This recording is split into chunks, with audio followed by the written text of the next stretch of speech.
final remarks will begin with you, Dr. Ehrman. Okay, well, thank you very much. I'd like to thank Craig for this lively debate, and a very interesting debate for me, I hope for you as well. And I'd like to thank the pastoral staff of First Family Church for hosting it. I'd like to thank all of you for being attentive and respectful to someone who feels very much like he's been thrown into the lion's den. No offense. Our ultimate question comes down to whether the Gospels are reliable or not. My view is that the Gospels have mistakes, discrepancies, contradictions, factual errors, textual alterations, additions, omissions, and corruptions in them. This is not a unique view of a particularly liberal professor who teaches at Chapel Hill. I know that I seem very liberal. When we were talking about the format for this debate, I asked that I be given the podium on the left. This view that I am setting forth, though, is not the view of just a liberal professor. It is virtually the consensus view among critical scholars across the United States and Europe. If you don't believe me, let me tell you a few striking facts that I don't think Craig will deny. This view that the New Testament Gospels contain discrepancies and errors is the view shared by the New Testament scholars who teach at all the major universities of this country. It is the view that is taught of every New Testament scholar who teaches at Ivy League schools, Harvard, Princeton, Yale, Brown, Columbia, Cornell, University of Pennsylvania. I know these people. It is the view of professors of New Testament at all the major state universities in this country. Where I live in the East, the University of Florida, Florida State, University of Georgia, all 14 of the universities in my state, North Carolina, University of Virginia, University of Maryland, Rutgers University. It's the view of every New Testament scholar who teaches at major universities in the Midwest, where you live. At the University of Texas, the University of Oklahoma, the University of Kansas, University of Nebraska, the University of Iowa, and so on. It is the view of professors of New Testament in every major divinity school connected with a great university in this country.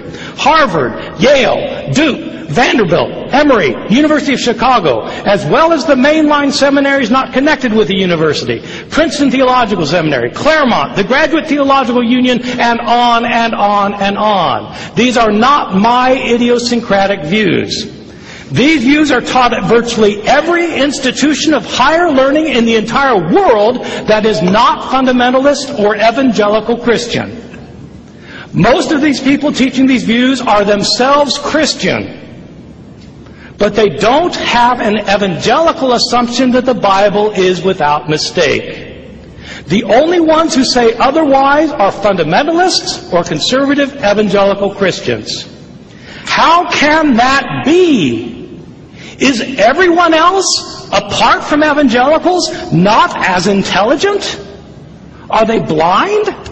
Are they demonically inspired? Everyone else? How is it that the only ones who think differently, the only ones who think that the Bible is completely reliable, are people who have a particular theological point of view that affirms that the Bible does not have mistakes in it? This is a theological view, not a historical view. And people are, of course, welcome to have it.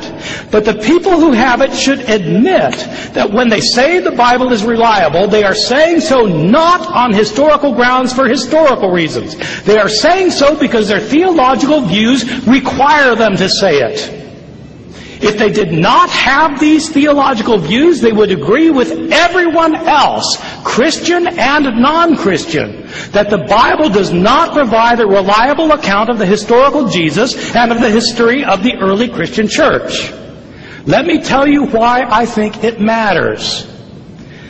Many good Bible-believing Christians think that the Bible provides a blueprint for faith and ethics, for how you should believe, what you should believe, and how you should live. Questions over such things as abortion, gun control, gay rights, that the Bible provides us the blueprint. The problem is the Bible is not a single book. The Bible is a lot of books written by a lot of different authors who have a lot of different points of view that disagree with one another. This means that we should not be dogmatic. about what we think and insist that what we think is what the Bible teaches. The Bible teaches lots of different things. The Bible welcomes lots of different views, and we should too. I once thought that the Gospels were completely reliable. Now I no longer think so. It's not that I decided to jump on the scholarly bandwagon and abandon my evangelical faith. I looked long and hard at the evidence.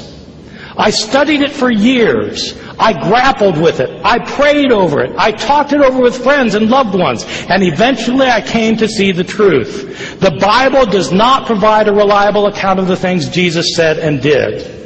I know most of you will not change your mind. But I hope you realize that people like me come to this question honestly and openly, not trying to destroy the faith of others, but simply searching for the truth.